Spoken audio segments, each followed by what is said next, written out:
धन धन सतगुरु तेरे आसन।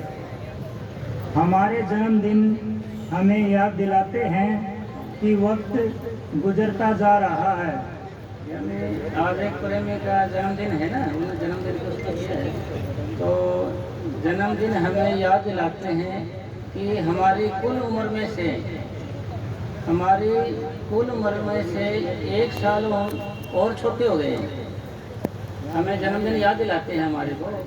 भाई हम सोचते हैं कि भाई हमारा लड़का एक साल बड़ा हो गया है और बल्कि एक साल और छोटा हो गया हो। हमें याद दिलाते हैं, हमें जन्मदिन याद दिलाते हैं कि कुल उम्र में से हम एक साल और छोटे हो गए और कितना अनमोल समय बीत चुका है। हाँ, और कितना अनमोल समय गुजर चुके हैं। अनमोल कैसे है कि भाई एक सांस हमें मिलना बहुत मुश्किल है। एक सांस के लिए हम कितनी भी मेहनत करें, कुछ भी करें, नहीं मिलेगा, अपने से खत्म हो जाएंगे। सिकंदर बादशाह का जिक्र आता है कि उसकी नब्ज देखिए, बीमार हो गया, वो नीचे लेट गया। नुकरे जी भाई और हकीम वैद थे, उन्होंने चेक किया, नुकरे बादशाह सलामत, आपका वक्त आ गया। नुकरे भाई मेरे को कुछ सांस मिल जाए तो मैं उस आदमी को आधा राज दे दूँगा। नुकरे जी मुश्किल है। नुकरे जी मेरी माँ से मिला तो मैं सारे राज दे दूँगा। नुकरे ये मुश्किल है। फिर उसको पछताया हुआ है, दुख होया कि भाई मांगने से मुझे एक ने ऐसे कम गुजार दे। फिर उन्होंने कहा कि भाई चलो ठीक है, जो हो गया सो हो गया। अब जब मेरा चौड़ा छूटेगा, ये मेरी मौत होगी, जब मेरे हाथों को ऐसे अर्थी से खुले छोड़ देना, ऐसे पैरों को भी बाहर निकाल देना, और ये मत कहना कि भाई राम नाम सत्य है, ये मत कहना। ये कहना कि भाई नंगे पाँव हैं, खाली हाथ है, जुल्म साथ है, जुल्म साथ में खाली जुल्म ही लेके गया और कुछ नहीं लेके गया। मैंने खाली जुल्म ही लेके गया और कुछ साथ नहीं ले गया। भाई नंगे पाँव में भाई खुले आते हैं, भाई आज भी ऐसे खुले छोड़ दिए। भाई मेरे जुल्म साथ में खाली जुल्म ही लेके गया और कुछ लेके नहीं गया। यानी सारा कुछ एक हाथ क्या लगे, मेरे को पाप ही हाथ लगे। इंसान अगर कोई आदमी मरा पड़े देखते आपको रास्ते में, या पड़ोस में पड़े देखते, या गली में पड़े देखते, आप डर जाओगे, नींद नहीं आएगी। अड़ोसी पड़ोसी डर जाएंगे, भाई लाश पड़ी है, नहीं जाएंगे, नहीं नींद आएगी आपको। अगर कीड़े मकोड़ी मरे हों तो आप वहाँ रोटी भी खा सकते हो। इससे उनके दो तत्वों का जीव मरे हो तो भी आप खा सकते हो, और भी पशु उसका भी। मगर आदमी दिख जाए आप नहीं खा सकते। वजह कारण क्या है? क्योंकि इंसान पाप है, इंसान के अंदर पाप ज़्यादा है। पाप ही आदमी को डराते हैं। इंसान ऐसा क्या है भाई, उसके पाप हैं जो उसको डराते हैं, और कोई चीज़ नहीं तो उसे डराने वाली, इसके अपने पाप है जो उसको डराते हैं। तो अब फिर प्रश्न ये पैदा होया कि भाई ये पाप खत्म कैसे हो सकते हैं, भाई हम साफ कैसे हो सकते हैं? क्योंकि फिर के पाप चढ़ते कैसे हैं? जैसे आप सांस लेते हो, जीव अंदर जाते हैं आपके अंदर, कितने जीव आपके बाहर रहते हैं। आप बार बार जब भी जीव मरते हैं, सांस लेते हो जब भी जीव मरते हैं, चलते हैं जब भी कितने पाँव के जीव मरते हैं, काम धंधा करते हैं कितने जीव मरते हैं। जेते दाने अन्न के बिन जीवा बाजा न कोई। जितने भी दाने होते हैं हम खाते हैं, रोटी खाते हैं, उनमें भी जीव होता है, जीव उनके अंदर भी जीव है। यानी हम जीव को जीव खा के ही जिंदा हैं।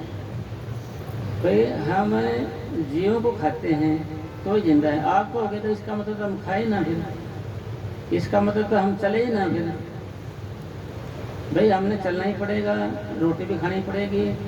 ये तत्वों के हिसाब से पाप लगता है।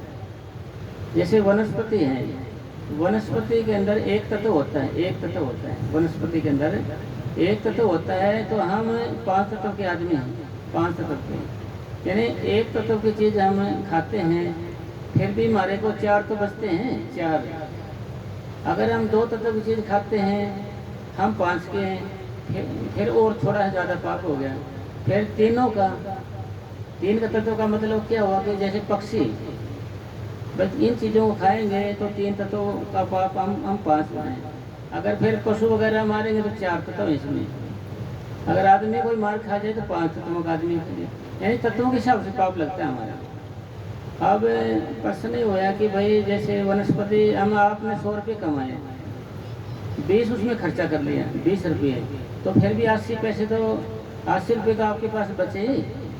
अगर आपने कमाए 100 रुपये, 120 खर्च कर दिया तो फिर आप घाटे में रहेंगे।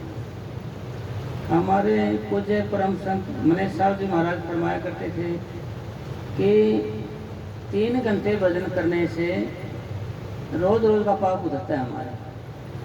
3 घंटे भजन के करने से हमारा रोज रोज का पाप उतरता है। रोज रोज का जितना इतना पाप हम कर लेते हैं, 3 घंटे रोज भजन करें तो रोज रोज का पाप उतरेगा।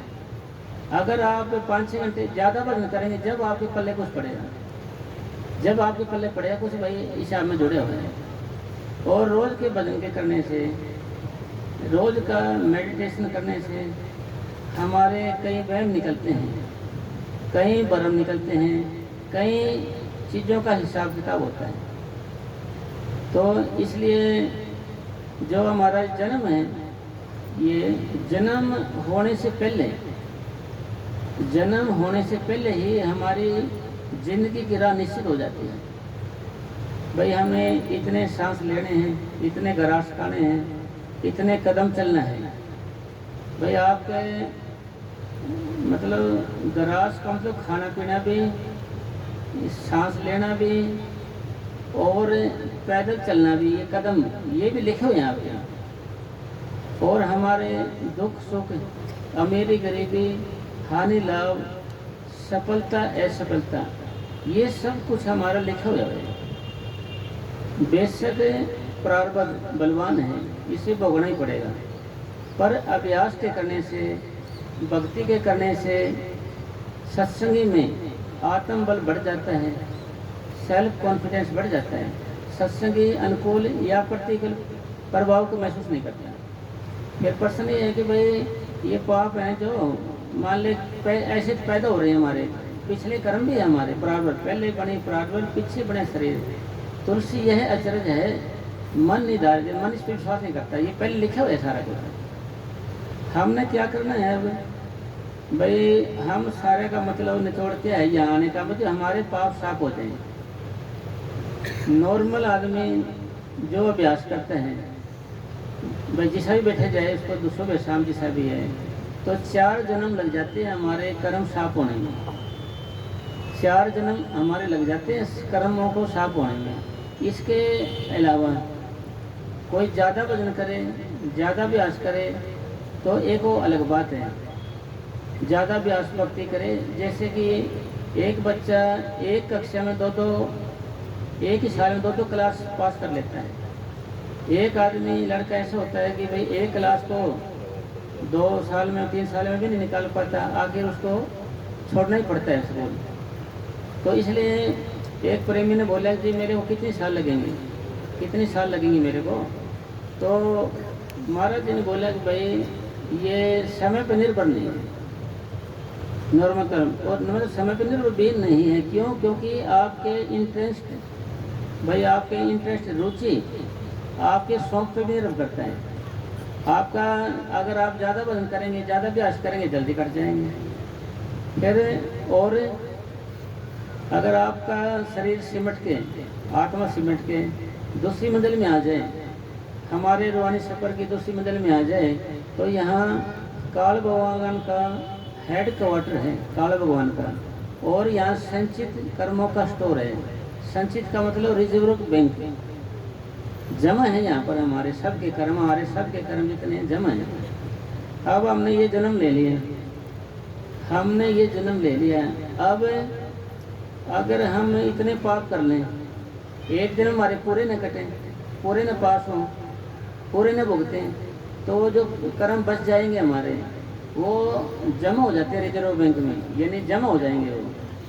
वो वही कर्म जमा होते होते रिजर्व बैंक में हो जाते हैं। रिजर्व बैंक को कुछ हिस्सा लेके ही हमारे देह बनाई जाती है, शरीर बनाया जाता है, यानी प्रारब्ध बनाई जाती है, उन्हीं से है हमारे कर्म। और काल भगवान हमें वैसे परेशान नहीं करता। अगर धर्मराज बढ़िया है तो किसकी है? धर्मराज की अदालत है। वो हमें परेशान नहीं करता, ऐसे हमारे कर्म आगे बढ़ा देता है। भाई हमने जो किया था उसी को ही आगे हटा देता है। जैसे कहा ना कि अपना किया आगे आवे प्रारब्ध नाम का है, किसको दोष दे तो पुराने सब अपना किया करा रहा है। भाई किसी को दोष देने की सब अपना किया कराया है। एक बार मस्ताना जी के टाइम की बात है, तो एक प्रेमी था, वो बोला जी मेरी टांग में दर्द बहुत ज़्यादा है जी, मैं सहन नहीं हो रहा मेरे, तो मैं कैसे करूँ जी। नौकरी जी मैं जानता हूँ अच्छे से कि मर जाऊँ मगर मांगू नहीं तन के काज, परमार्थ के कारण आवे मुझे लाज। मैं भाई मैं दुखी हूँ, परेशान हूँ, मैं क्या करूँ, मेरे पता है इस चीज़ का।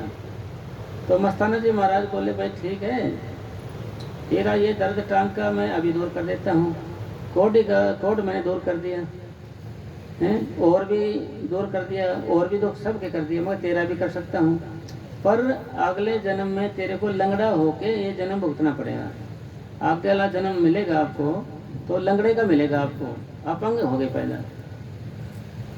यानी अब हमारे दादा पातशाही सावण शाह जी महाराज वो अंधे आदमियों को नाम नहीं देते थे।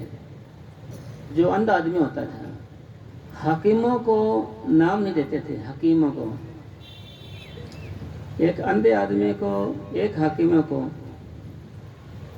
नाम नहीं दिया जाता था। उनको एक वकीलों को नाम नहीं देते थे। कहते थे भाई इनके कर्म सख्त हैं, इनके कर्म ज़्यादा सख्त हैं, अगर लेंगे तो हमारे ऊपर आ जाएंगे सारे। एक बार एक अंधा था मस्ताना जी महाराज के पास आया, जी बाबा जी मेरे को नाम दो। ओ भाई हम अंधे को नाम नहीं देते हैं, क्योंकि अंधे आदमी वो होते हैं जो पिछले जन्म में बुचड़ खानों के ठेकेदार होते हैं। यानी जहाँ पशु वगैरह रखे जाते हैं और उनका कत्ल बेचता है उनको, और यानी जो बुचड़ खाने के ठेकेदार होते हैं, ठेका छुटाते हैं, उनको ही अंधे का जन्म मिलता है। तो फिर मस्ताना जी महाराज बोले कि भाई ये अंधा है, हम इसको नाम नहीं दे सकते। थोड़ी देर में फिर आया हो, बाबा जी मेरे को नाम दो। नौरा भाई तो अंधा है, मैं तेरे को नाम नहीं दे सकता। तो दोबारा फिर वो क्या रोने लगे। दूसरा सत्संगी भाई बोले कि जी बाबा जी ये रो रहा है। मस्ताना जी महाराज बोले अब तो ये रो रहा है, फिर मैंने रोना पड़ेगा। अब तो ये रोने लग रहा है, फिर मैंने रोना पड़ेगा। ये स्वरूप इसके अंदर आएगा नहीं, संतों का स्वरूप इनके अंदर आएगा नहीं। स्वरूप के बिना ये आगे जा नहीं सकता, इसलिए भाई इसको नाम नहीं दिया जाएगा। यानी अंधे आदमी को, और जो वकील आदमी होते हैं उनको भी, उनके भी ज़्यादा कर्म सख्त होते हैं। वो सारा दिन भाई वो मतलब ज़्यादा ही अपने धंधे से मतलब होता है उनको। और हकीम डॉक्टर लोग होते हैं जैसे, उनको भी नाम नहीं देते थे, क्योंकि उनके पाप ज़्यादा होते थे। एक बार मस्ताना जी साईं जी महाराज के पास एक डॉक्टर था, उसने चढ़ाई की बात करी। मस्ताना जी महाराज बोले भाई हम तो आपको कहते हैं कि भाई तो डॉक्टरी छोड़ दे। डॉक्टर नहीं छोड़ता है तो किसी को दवाई दे तो ये नहीं कहना ठीक हो जाएगा, इससे तेरे सारे कर्म तेरे ऊपर आएंगे, सारे कर्म आपके ऊपर आएंगे। इसलिए ऐसे नहीं बोलना भाई मैंने तो दवाई दे दी, ठीक करने वाला मालिक है। किसी चीज़ में मतलब आप न बन बैठना, बीच में सतगुरु को रखना। तो यानी एक कर्म तो हो गया क्रियामान कर्म। क्रियामान कर्म किसको कहते हैं? ये वो कर्म होते हैं जो हम रोज रोज करते हैं, जो हम रोज रोज, किसको क्रियामान कर्म कहते हैं। क्रियामान कर्म भाई तीन तरह कर्म है, क्रियामान, प्रारब्ध और सिंचित कर्म, रिजर्व कहते हैं जिसको। यानी क्रियामान कर्म आपका वकील से मैं बेचूं कैसे, इससे मेरा पीछा कैसे छूटे क्रियामान कर्मों का। इसका इलाज ये है, जैसे आपको पहले बताया था, जब भी आप भजन पे बैठो, जब भी आप भजन बैठो तो ये बोलना सतगुरु दिन भर का काम तेरे हुक्म से हुआ, तेरी शक्ति और तेरी संपत्ति के सारे हुआ, मैंने कुछ नहीं किया, जो किया तुमने किया, तेरी जोत ने किया। अगर तू जोत को खींच ले, निकाल ले स्वामी, तो मैं क्या करूँ बखाना, मैं कोई बखान नहीं कर सकता, वर्णन नहीं करूँगा कुछ भी। यानी क्रियामान कर्म का असर आप पे नहीं लगेगा, फिर क्रियामान कर्मों का असर नहीं आएगा आपके ऊपर कोई, यानी क्योंकि आप करता ही नहीं बने। आप करता ही नहीं बने तो भोक्ता कैसे बनोगे आप? आपने कहा नहीं कि मैंने किया है कुछ, तो आप पर आएगा क्या? जैसे कुछ भी करो, जैसे कहा है यानी 1 रुपया तब पाप जो 100 पाप किए जाए, 1 रुपया सैकड़ों पापों का भार होता है। यानी दिया, भला किया, बहुत किया उपकार, जो कोई कहेगा मुझ दिया, बहुत सहेगा मार। यानी हर एक प्रेमी कहे कि भाई मैंने कुछ करे है, मैं कुछ बन गया, मुझे किया है, तो उसके भोक्ता कौन बनोगे? कर्ता बने हो तो आप भोक्ता भी आप बनोगे। यानी दिया का मतलब सेवा करी आपने, तन मन से करी, धन से करी, किया, भला किया, बहुत किया उपकार, जो कोई कहेगा मुझ दिया, बहुत सहेगा मार। सहेगा मार के जैसे रुपया दिया ना तो 100 पाप उसको दे दिया जिसको दिया है पैसा, तो घने पैसे दे दिए तो इतना पाप अगले भी चले गया। फिर कहने लगा कि जी मैंने दिया कुछ, तो भाई उसका बार किस पर जाएगा? फिर उसी पर चला जाएगा जिन्हें दिया है, जो कर्ता बने हैं, मैंने दिया है जो। मतलब कहने का हमारे पूज्य परम संत मनीष साहब जी फरमाया करते थे कि आपका 11 रुपये देने का, यानी आपका 10 रुपये देने का जी कर रहे हैं, 10 रुपये सेवा के अंदर, या किसी की सेवा में बीमारी है, कोई गरीब आदमी की 10 रुपये देने का ख्याल है आपका, या किसी की मदद कर रहे हो, तो आपने 11 नहीं देने, आपने 9 देने, 9 रुपये देने हैं। ये 10 का ख्याल है आपका, तो आपने 11 नहीं देने, 9 देने हैं। 9 दोगे तो कम हो गया, तो आपका ख्याल नहीं आएगा। फिर अगर आपने 10 का ख्याल है तो 11 दे दिए, स्वाभाविक आपको ख्याल आएगा जी मैंने वहाँ सेवा में लगा दिए, मैंने उसके लिए पैसे रखे थे। फिर भी देर सवेर हमारे दिल के अंदर यह ख्याल ये आ ही जाएगा, ये दिमाग के अंदर ये बात, क्योंकि हमने 10 की बजाय 11 दे दिए। आप 10 देने का ख्याल कर 9 देंगे तो आपको ख्याल नहीं आएगा, आपके दिमाग में नहीं आएगा अभी फिर। इसी तरीके से आपने कर्ता नहीं बनना। अगर कर्ता बनेंगे तो आप उसको भुगतोगे। बिना करे कुछ लागे नहीं, किया हुआ व्यर्था जाए नहीं। आपने कुछ किया ही नहीं तो लगे क्या? आपका कुछ भी नहीं होगा जी। आपने कुछ किया ही नहीं तो लगे क्या? आप किया हुआ व्यर्था जाए नहीं। आपने कर दिया तो कर्म भोगना ही पड़ेगा। जैसे धृतराष्ट्र के बारे में हमारे पूज्य परम संत मनीष साहब जी फरमाया करते थे कि वो कहने लगे कृष्ण भगवान को, जी 100 जन्मों की मेरे को पूरी याद है, 100 जन्मों की मेरा ऐसा कोई कर्म नहीं जिसके कारण मुझे अंधा होना पड़े। फिर कृष्ण भगवान जी ने उसको 106 जन्म पहले का दिखाया, वो कर्म था उसका जो आज सजा भुगत रहा है। 106 जन्म पहले, इस 106 जन्म पहले क्या था वो? उस वक्त भी वो राजा था। राजा तो क्या राजा था, एक बार शिकार करने गया, थक गया, एक पेड़ के नीचे सो गया वो, तो एक बगले ने उसके ऊपर गंदगी कर दी। गंदगी करने के बाद उसको गुस्सा चढ़ा, तो उसको उन्हें पकड़ लिया। पकड़ के उसकी जो पर है उसको बांध के और इससे सोल से ऐसे उसकी आंखें फोड़ दी, ऐसे अरे ऐसे छोड़ दिया उसको। अरे भाई तुमने ये कर्म किया था, ये आज सजा भुगत रहे हैं। यानी कर्म गति टारे नहीं टरे, कर्मों की गति है, इसको टारने से नहीं टर सकता है। तो इसका इलाज, इसका सार जो है वो तो हमारे रूहानी सब दूसरी मंजिल का है, त्रिकुटी का है। इसमें जायज से इलाज होता है इसका, और कोई इलाज नहीं इसका। इसलिए वहाँ से फिर ये क्रियामान जो कर्म है हम कर रहे हैं। और फिर दूसरे नंबर पर आते हैं प्रारब्ध कर्म। प्रारब्ध कर्म किसको कहते हैं? जिससे हमारी देह बनी हुई है, हमारा जो शरीर बना है ये प्रारब्ध कर्मों से बने हैं। तो प्रारब्ध कर्मों से बने हैं, प्रारब्ध बलवान है, इसको भोगना ही पड़ेगा। प्रारब्ध कर्मों के अंदर संत कभी हिस्सेदार नहीं बनते, क्योंकि वे हिस्सेदार बनते हैं तो ये प्रकृति का सृष्टि का नियम बिगड़ता है। फिर उन्होंने क्या किया है हमारे लिए? भाई कर्म काटने के लिए हमें 7 छुरी दी हुई है, एक को लड़ा दिया है। कबीर साहब जी इसके बारे में लिखते हैं, 7 छुरी से जाल हम काटे। 7 छुरी दिए से जाल कटता है हमारा कर्मों का। एक बार मस्ताना जी महाराज साईं जी के पास एक नज़दीकी प्रेमी साथ रहने वाला बोला, जी मेरी बहन के कर्म बताओ कैसे, वो बीमार रहती है। मैं वह देखेंगे। 2-3 दिन के बाद फिर बोले, जी चले देखते हैं तेरे बहन को, गए देखने के लिए। जो जी आपके बहन के कर्म सख्त हैं जी, और ये भुगत पे जाएंगे, पर मैंने चोला छोड़ना पड़ेगा, देख ले कैसे करना है। नौकरी जी साईं जी रहने दो जी, अगर चोला छोड़ना पड़े आपको इसके लिए, तो यानी एक एक जी के इतने कर्म हैं कि संतों को चोला छोड़ना पड़े। भाई इतने इतने कर्म किए हुए हैं हमने एक एक आदमी को। और हमारे दादा पातशाही सावण शाह जी महाराज फरमा करते थे कि हमारे जिम्मे तो सख्त कर्मों वाले जीव ही आए हैं, जिनके कर्म सख्त हैं वही हमारे जिम्मे लगाए गए हैं। तो जी मतलब कर्म है, मतलब भुगतने पड़ेंगे। और इलाज भी बताया इसका, जब ही नाम हाथ धरो भयो पाप का नाश, जैसे चिंगी आग की पड़ी पुरानी घास। जब ये कर्म कट जाएंगे, मगर नामों को दोहराने से, नामों को दोहराने से। ये तुलसी साहब ने लिखा है, जैसे प्रेम में सत्संग सुनने आएंगे जैसे, तो बैठे बैठे उनको नींद से आने लग जाएगी, ऐसे वो सुने सकते, सुने से हो जाएंगे।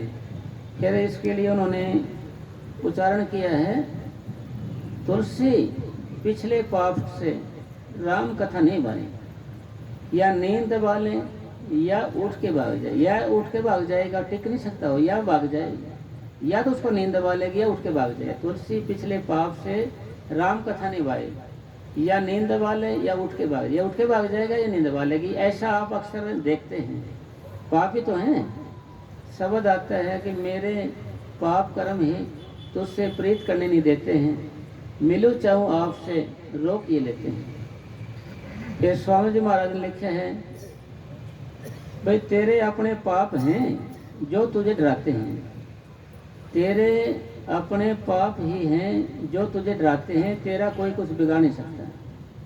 इसके लिए सपोज करे जैसे अंधेरा हो जाए, ठीक है आप अकेले बैठे हो, आप डरोगे, आँख बंद करके नहीं बैठ सकते, खोल के देखो कहीं सांप ना आ जाए, कहीं भूत ना आ जाए, ऐसे दिमाग में आएगा आपके। फिर क्यों ऐसा क्यों होता है? हमारे पाप हैं शकल के रूप में उभरते हैं। जब हमें नाम दिया जाता है, नाम 1/6 हिस्सा कर्म हमारे सतगुरु अपने ऊपर ले लेता है, 1/6 हिस्सा कर्म। तो अनामी के अंदर हमारे पूज्य परम संत मने साहब जी बैठे थे, वहाँ संगत को बोले थे, भाई 1/6 हिस्सा कर्म जब कट जाते हैं, जब नाम दिया जाता है, तो कुछ प्रेमी बोले बाबा जी बाकी कर्म भी आप ले लो। फिर बाबा जी बोले भाई तुम हम ले तो लेंगे, तुम जियोगे किसके सहारे? भाई जिंदगी नहीं रहेगी आपकी।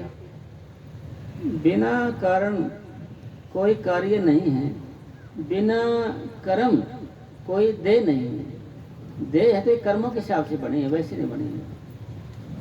तो एक और दृष्टांत आता है इसके लिए कि भीष्म पितामह पड़े रहे, ऐसे खून निकल रहा था उनका हर एक नस नस में से। तो कृष्ण भगवान जी आए, कहते कृष्ण भगवान जी मैं तो आपको जानता हूँ, त्रिलोकीनाथ हो आप, तो मेरे कर्मों के बारे में कुछ बताओ जी, मैंने कौन सा ऐसा पाप किया है, जुल्म किया है, मेरे को चैन नहीं, मिनट मिनट में तड़प रहा हूँ जी मैं तो, और मेरी तो मौत भी नहीं आ सकती क्योंकि मेरे हाथ में है, तो मैं चाहूँ तो मैंने तो बहुत मुश्किल हो रही है।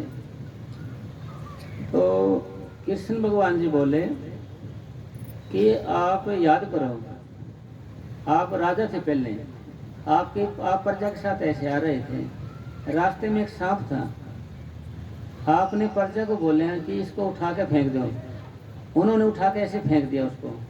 फेंकने के बाद वो कांटी झाड़ियों में फंस गया, और वहीं पर लो लो निकलती रही उसके, सारा कुछ खून निकल गया, तड़पता रहा वो ऐसे जैसे आप तड़प रहे हो। उसके बाद चौड़ा छोटा उसकी हाय निकल गई, ऐसे हाय निकल गई कि भाई जिस आदमी ने मेरा ये कराया है उसके साथ भी यही गुजरे, उसके साथ भी यही होना चाहिए, भाई उसके साथ भी ऐसा ही होना चाहिए।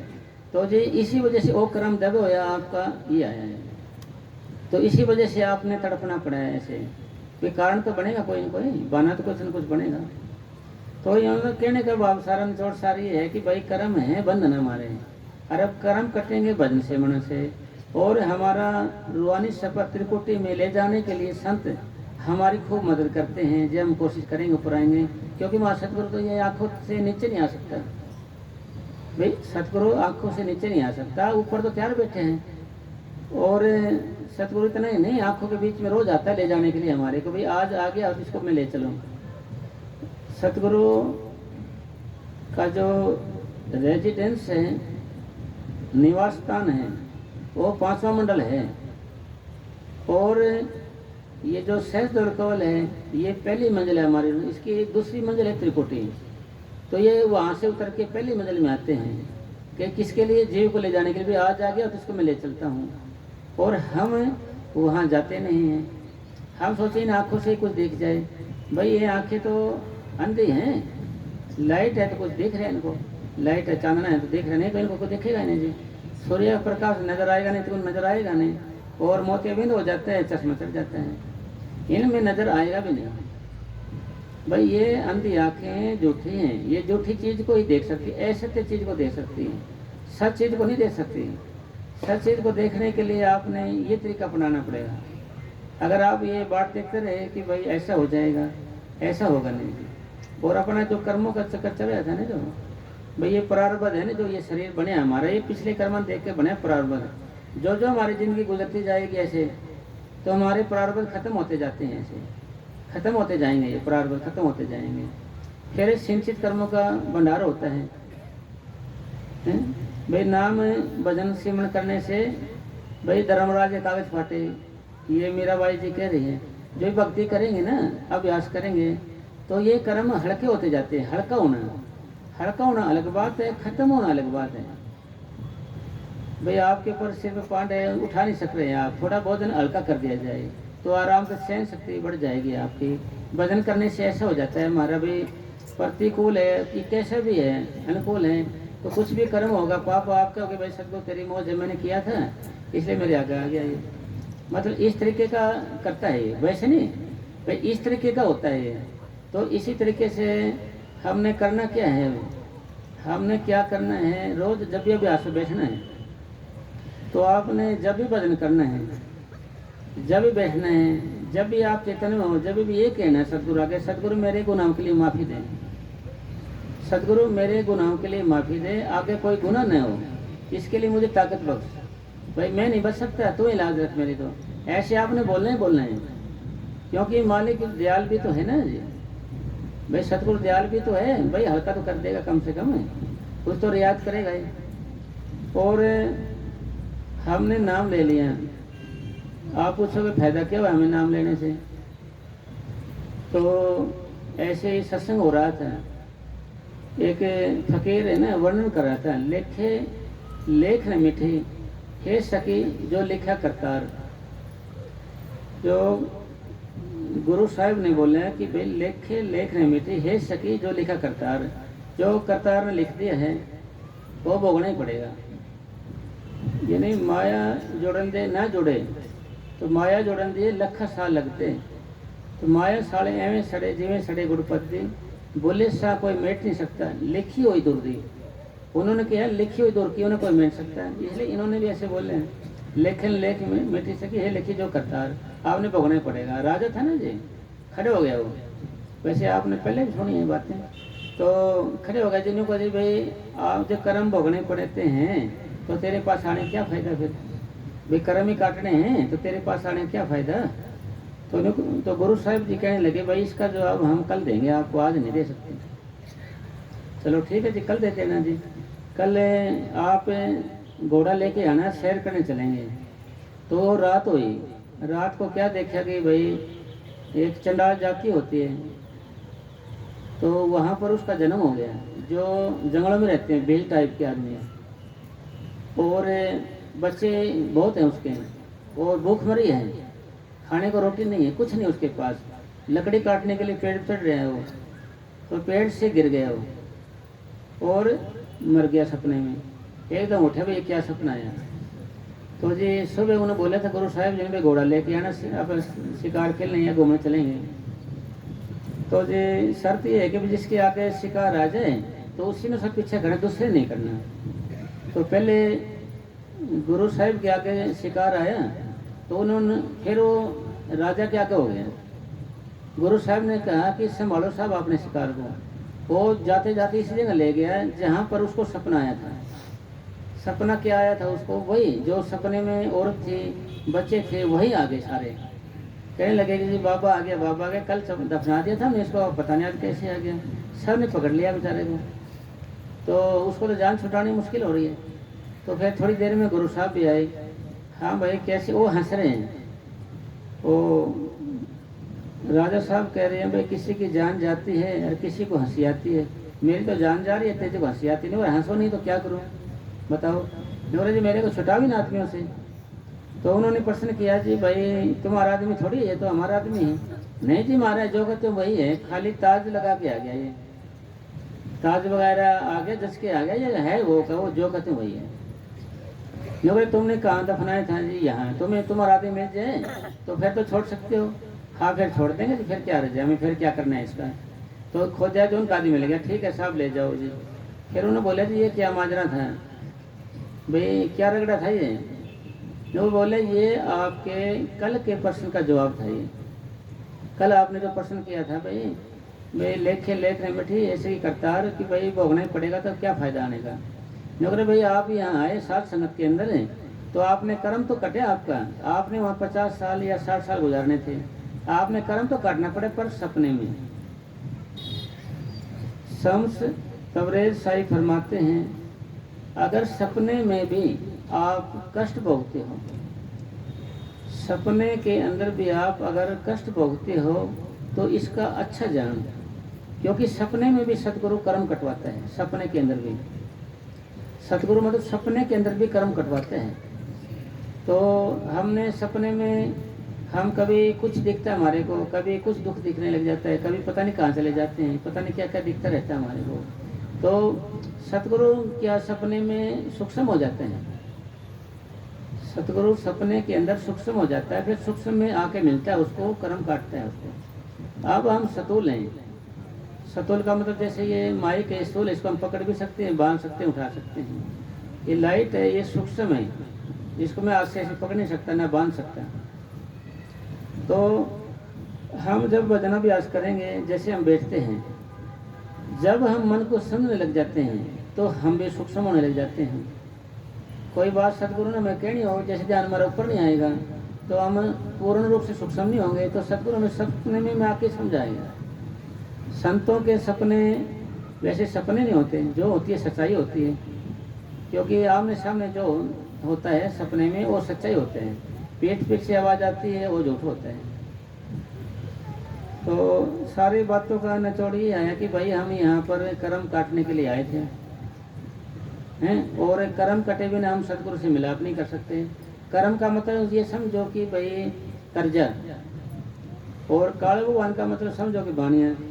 बाणिया वो कर्जा है उसका, चाहे तो आप दे या कोई और दे, उसने तो मतलब हिसाब लेना पड़ेगा अपने से। और हिसाब किससे हो जाएगा जी भाई? हिसाब किससे होगा? वो आपके मेडिटेशन अभ्यास से होगा। एक प्रेमी था अपना साहब, उसकी जो घरवाली थी, डिलीवरी हो रही थी उसको। अगर पेट में बच्चा मर जाता है तो नॉर्मल डिलीवरी नहीं होती, ऐसा डॉक्टर का कहना है। नॉर्मल डिलीवरी नहीं होती उसको। तो वो चिंता में था, उसकी घरवाली चिंता थी। वो क्या होया? परम पिता परमात्मा के आशीर्वाद से, क्योंकि दुख में सिमरण सब करें, टेंशन में तो एकदम ध्यान ऊपर चले गया उसका, अंदर चला गया ध्यान। तो देखा तो भाई मनेश साहब जी किसी कमरे में जा रहे हैं, पैड़ी पर नीचे, कोई पीछे पीछे जाने लगे। बोले भाई तू कहाँ जा रहे हैं? जी मैं आपसे मिलने जा रहा था। बोले कोई बात करनी है? हाँ बात करनी है मैंने। क्या बात करनी है? कि जी मैंने, अगर तेने अंदर की बात करनी है तो मेरे से बात करना है, जब बाहर की बात करनी है तो ये वकील बैठा इधर भाई, अपने पूज्य परम संत वकील साहब जी बैठे, इनसे बात कर सकते हो। तो जी मैंने तो बाहर की करनी है, ठीक उनसे कर ले। तो उन्होंने क्या देखा कि महाराज जी को ऐसे हड्डी निकली हुई है, मांस जैसे निकले हुए हैं, तो उसको पट्टी पुट्टी बंधवाई ऐसे, उन्हें पट्टी बांध दी ऐसे। प्रेमी ने जो अंदर गया, नोरा क्या था? नोरा जी कुछ नहीं, ये काल भगवान का कोई हिसाब किताब देना था, मैंने वो दे दिया है, आप टेंशन ना करो, जाओ आप। क्यों देखा तो तो जो नॉर्मल डिलीवरी के जो सिस्टम होते हैं, जो लक्षण होते हैं, उस लेडीज को नजर आए। वो उधर लेडीज को थी जो उसी घराली, उसको भी महाराज जी सपने में दर्शन दे रहे हैं। उन्हें क्या रहे, तुमने हिला दिया, बाबा के दर्शन हो रहे थे मेरे को, तो मैं बाबा जी मेरे को दर्शन दे रहे हैं, आप चिंता न करो। तो उसको सिस्टम जो नॉर्मल डिलीवरी के होने होते हैं वो लक्षण दिखाई दे, वो डॉक्टर के पास गई, नहीं ऐसा तो हो ही नहीं सकता नहीं। बच्चा पेट में ऐसे हो जाए तो नॉर्मल डिलीवरी होती है, उसको ऑपरेट किया जाता है उसको। नहीं जी ऐसे हो रहा है, सिस्टम हो रहा है जी, आप मानने से नहीं, ऐसे कैसे होगा ये। तो देखा तो उसको नॉर्मल डिलीवरी हो गई, भाई बच्चा हो गया, मान ली ठीक हो गया। तो फिर मतलब वही हिसाब दिया, मतलब कहने का भाव हुआ कि वो बानिए ने हिसाब लेना है। बात का मतलब वही हिसाब लेना है। हिसाब की आपके पास खजाना क्या है, खजाना आपके पास खजाना क्या है, नाम की कमाई है, आपके पास खजाना है। फिर कहते हो क्या प्रश्न करो कि भाई संत तो निकर्म होते हैं, उन्हें भजन की क्या जरूरत है। उनको भजन की जरूरत है अपने को देने के लिए, भाई वो भजन की उनको जरूरत नहीं है, हमारे वास्ते भजन करते हैं, मदद करने के लिए, अपनी मदद करते हैं ना जी। हमारी कितनी मदद करते हैं इसके बारे में हम खुद जान नहीं सकते गुप्त रूप से। तो कहने का सारा निचोड़ ये आया कि भाई जो भक्ति है ना, अभ्यास है, जो नाम की कमाई है, अगले जान का खजाना है।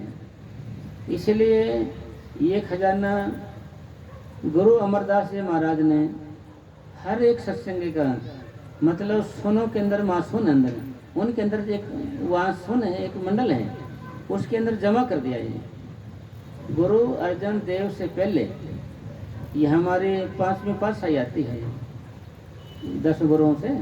तो उसमें उन्होंने क्या सिस्टम बना दिया है कि जो भजन करेगा, जो मेडिटेशन करेगा, जितना 1 सेकंड बैठेगा, 2 सेकंड बैठेगा, आधा घंटा बैठेगा, टूटा फूटा करेगा, लगे मन ना लगे वो करे, किसा भी करेगा जो भजन, उसका सारा का सारा भजन मासून के अंदर जमा हो जाएगा, मासून के अंदर जमा होगा।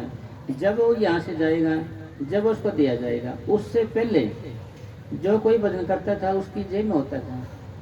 पहले भी सवेरों थे, सारा कुछ था, जलन थी, आदमी को जलन होती थी, उसको शराब दे दिया करते थे, तो फिर उसका शराब लग जाया करता था, उसको शराब लग जाया करता। मगर अब नहीं लगेगा, आप करेंगे तो अब लगता नहीं, जैसे पूरा ही हाई कर देता अलग बात है, मगर लगेगा नहीं। एक बार डेरे जगमाल वाले बालो जी थे, वहाँ पर चाय बनाते थे गुड़ की पहले। तो जी एक आदमी था, उसने क्या किया, 35,000 रुपये दिए जमाने में बाबा जी को। ठीक है जी, ठीक है भाई ले ले, रख ले, ठीक है। वो बोले भाई मेरे को गुड़ की नहीं, मैं तो चीनी की चाय पीऊँगा। भाई यहाँ तो नहीं, मैं भाई गुड़ की पियाते सबको, नहीं तो मैं तो चीनी की चाय पीऊँगा। उन्हें महाराज जी से बात करी, बाबा जी ऐसे से बोल रहे हैं। बलकार जी रहते थे, बलकार भाई 35,000 देना, इसके 8 में दे देना, और जहाँ चीनी की मिले ना वहाँ जाके पी लेना, जहाँ चीनी की मिले ना आपको वहीं चले जाओ, वहाँ पी लेना। फिर दोबारा फिर बोला जी मेरे को चीनी की चाय बना दे दूसरा, नहीं तो मैं तेरे को शराब दूंगा। चीनी की चाय बना दे, दे दे मेरे को, नहीं तेरे को शराब दूंगा मैं। तो बाबा जी वो डर गया जी, साथ से सोचा कोई बेरहम साथ होगा भाई, शराब स्वरूप ना दे दे कदे, खाम खाए मुश्किल हो जाएगा। तो जी बाबा जी महाराज के पास गए, बाबा जी साधु मेरे को कह रहा चीनी की चाय बना दे, नहीं तो मैं तेरे को शराब दूंगा, शराब। यानी प्रश्न हमारा वही चल रहा है ना गुरु अर्जन देव जी का। तो जी यूँ करे भाई, जो भक्ति वाला आदमी होता है वो कभी किसी को शराब नहीं देता, किसी का बुरा नहीं चाहता। और जो बेभगत होगा वो शराब देगा, उसका लगेगा नहीं, उसका शराब नहीं लगेगा, क्योंकि वो वचन करे हुए ना जी, भाई कर दे, वो लगेगा नहीं, आपका भक्ति खराब नहीं होगी। वो कहते हैं ना भाई, सती लेडीज होती है, जो सती लेडीज होता है वो तो किसी का बुरा चाहेगी नहीं, वैसी लेडीज को शराब देगी उसका लगेगा नहीं। तो सारी बातों का निचोड़ क्या हुआ जी, अपना सब का मतलब क्या हुआ, अपने आने का, इकट्ठे होने का सब का मतलब ये हुआ कि हमारी जो आत्मा है ये कर्मों के बोझ से दबी हुई है, कर्मा के बोझ से ये दबी हुई है इसे। तो अब हम क्या करना है, हमने रात दिन भजन करना है, सुबह शाम दोपहर भजन करना है, उठते बैठते भजन करना है, नित्य में लगे रहना है, खाते पीते नाम ले, बैठे चलते सोए सदा पवित्र नाम है, उजला करे तो ये मैं साफ ही करेगा ये। क्योंकि और कोई रास्ता भी नहीं, ना कोई दवा भी नहीं, ना कोई चारा भी नहीं, अभ्यास ही है ये।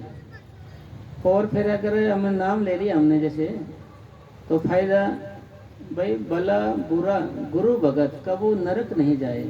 नाम ले लिया संतों से, हम भले हैं चाहे बुरे, किसी हम नरक में नहीं जाएंगे, नरक के अंदर नहीं जाएंगे। और सालों का दुख सत्संगी को दिनों में भुगताया जाएगा, दिनों के अंदर।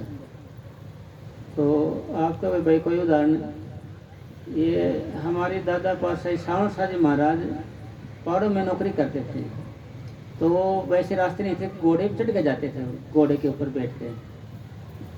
तो वो ऐसे बाल पकड़ के ऊपर चढ़ते थे, ऐसे नियम उनका घोड़ों का, ऐसे बाल पकड़ते थे, गर्दन के चढ़ते थे। किसी ने गहरा हाजिरी में उनके बाल काट दिए, तो एकदम उन्होंने ध्यान रहे, चढ़े आते एकदम हाथ फिसल के नीचे गिर गए, टांग टूट गई महाराज जी की। टांग टूटने से क्या हो गया था, उनके टट्टी पेशाब की आदत वगैरह वो भी बंद हो गई, और उनका बुरा हाल हो गया। बात चली गई बाबा जयमल सिंह जी महाराज के पास, ऐसे बात है। तो बाबा जयमल सिंह जी ने बात करने के बाद वो तो समस्या दूर हो गई, उनको चैन आ गया।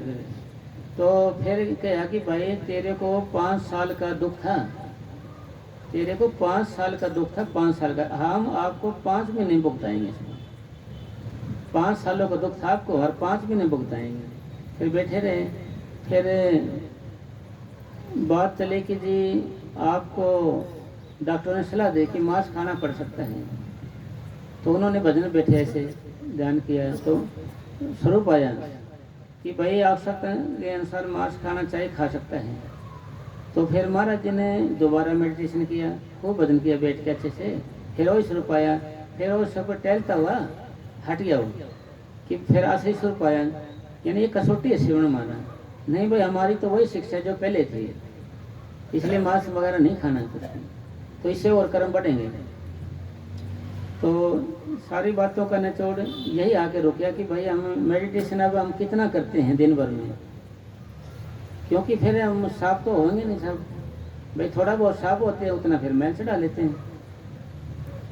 भाई कपड़ा है, अगर आप नहीं पहनोगे कम से कम मैला तो नहीं होगा ना, इसलिए हम ज़्यादा भजन नहीं कर सकते, ज़्यादा अभ्यास नहीं कर सकते, कम से कम किसी की निंदा चुगली ना करें। भाई निंदा चुगली करने से पाप ही आते हैं ना जी, और क्या आता है निंदा चुगली के करने से। और निंदा चुगली करने से तो ऑटोमेटिक सिस्टम है, आप किसी का जिक्र करने लग जाओ जी, उसी का स्वरूप आएगा आपके आगे, फिर उसके गुना गुनाएंगे आपके अंदर ऑटोमेटिक। शेख सादी साहब कह रहे हैं कि भाई अगर भाई मेरे को ज़्यादा ये पाप उठाने का शौक है ना जी, तो मैं निंदा चुगली अपनी माँ की करूँगा, जो गुण या शुभ कर्म हमारे घर पे ही रह जाए। तो इसलिए हमने ये काम करना है। अगर आप नामों को दोहराने वाली जो आदत है ना जी, अच्छे से कर लो आप।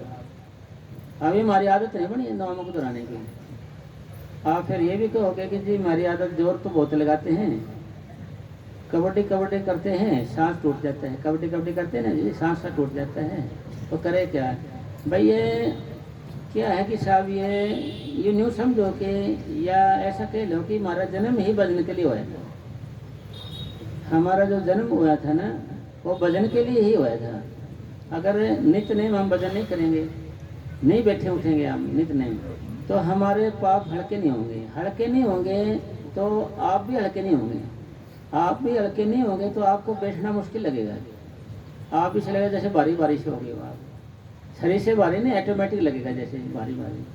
मतलब कहने का समझने के लिए कि जैसे आप पशुओं का घर देखे होगा आप, जहाँ पशु बांधते हो, एक दिन गोबर ना उठाएं तो कितना हो जाएगा, 2 दिन वहाँ से गोबर ना उठाएं तो कितना कचरा हो जाएगा, 3 दिन ना उठाएं तो पड़ोसी कहेंगे भाई चाहे तो पशु ने बेच दे, नहीं तेरे बस का हो तो नहीं इन्हें साफ किया कर, नहीं मकान बेच दे, इतना कचरा हो जाएगा। नहीं अगर पशु वाला आप रोज साफ करो, ठीक है जी, पोछा झाड़ू से करो, आप खाट बिछा के वहाँ सो भी सकते हैं।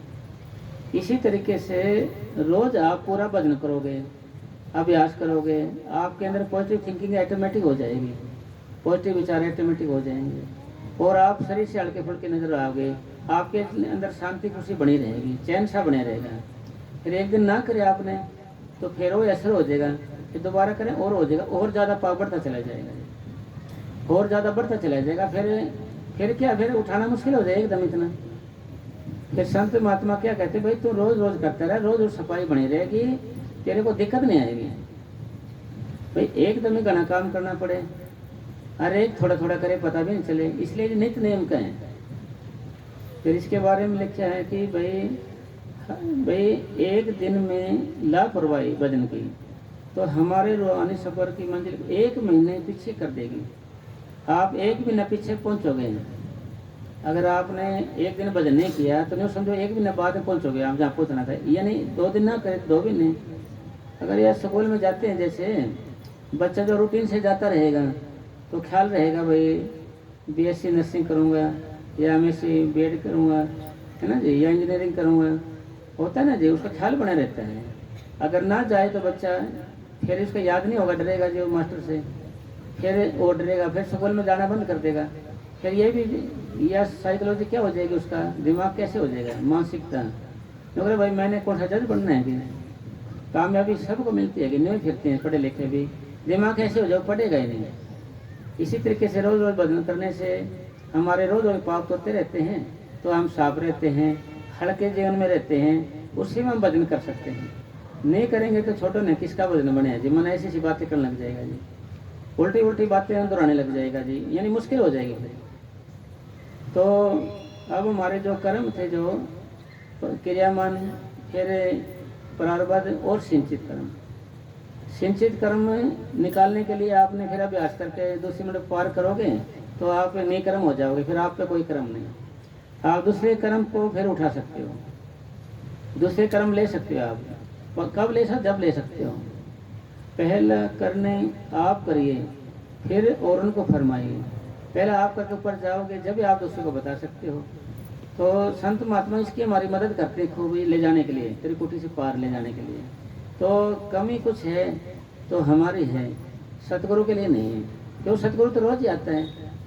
अब बाबा जी ने, हम जिस दिन हमने नाम मिला था ना, जिस दिन से, उसी दिन से सतगुरु हमारे अंदर बैठ जाता है। जिस दिन से हमें नाम मिलता है उसी दिन से सतगुरु हमारे अंदर बैठ जाता है सूक्ष्म रूप में। और सूक्ष्म रूप में वही सतगुरु है, वही हमारी संभाल करता है।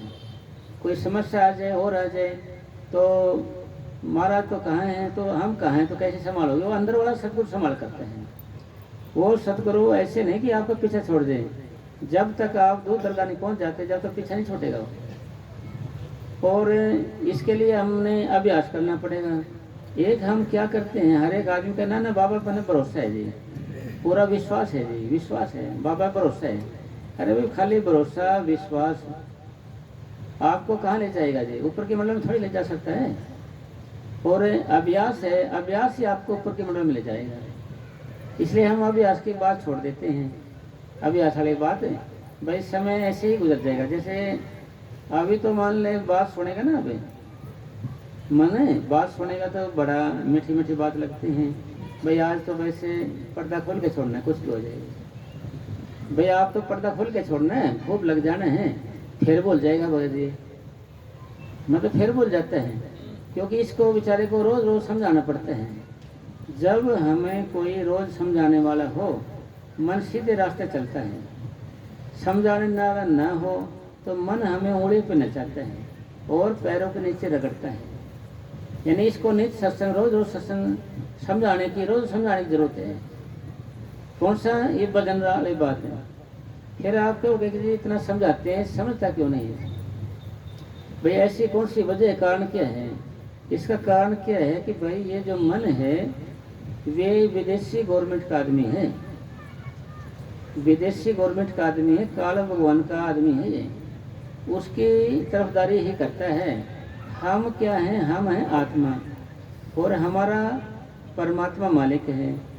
ठीक है। एक प्रेमी बोले जी बाबा जी मेरा मन भजन विघ्न डालता है, तो महाराज जी बोले भाई ये तो उसका वकील है, उसकी वफादारी से ड्यूटी निभा रहे हैं, क्या आपको नहीं ड्यूटी निभानी चाहिए, इसलिए हमने भी निभानी चाहिए।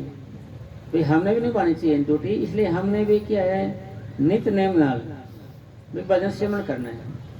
नित्य नेम आप जब तक नहीं करोगे, ये बाबा सोच लेते हैं रोज है, कुछ प्रेमी नित्य नेम करने लगे, वो बोल रहे भाई हमें क्या है कि रोज मेरा मन भजन करने लग गया है, पहले नहीं करता था।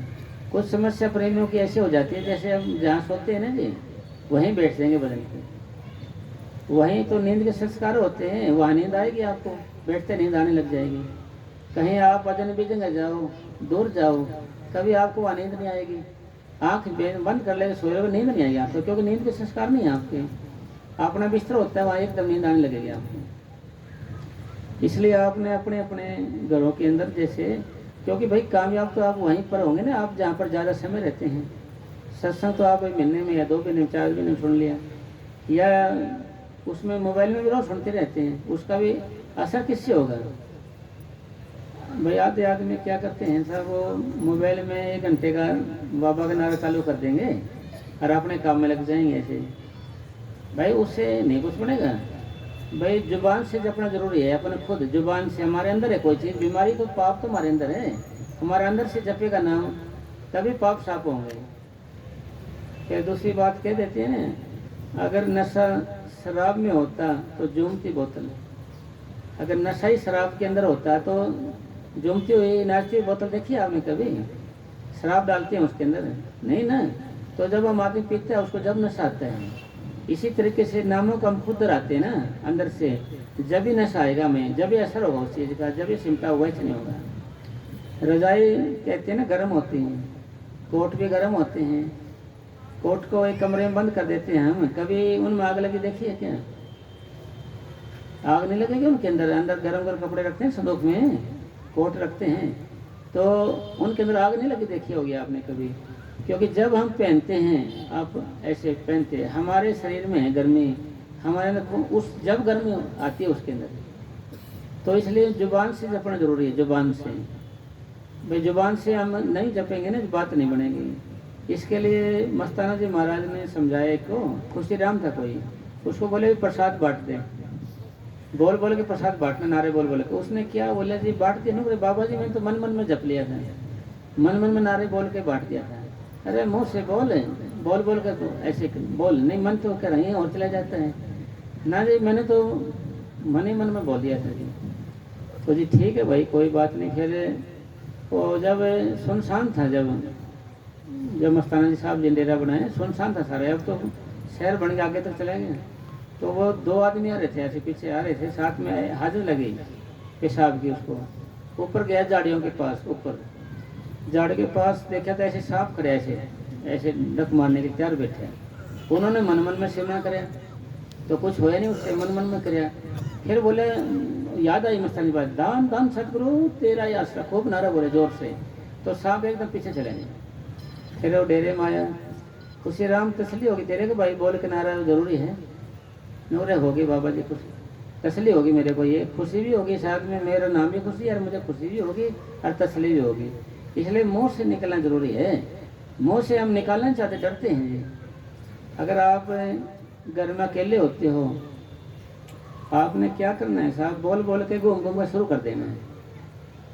क्यों? क्योंकि 75 नंबर हैं इसके, ऐसे घूम फिर के सिमरन करने के 75 नंबर हैं ऐसे।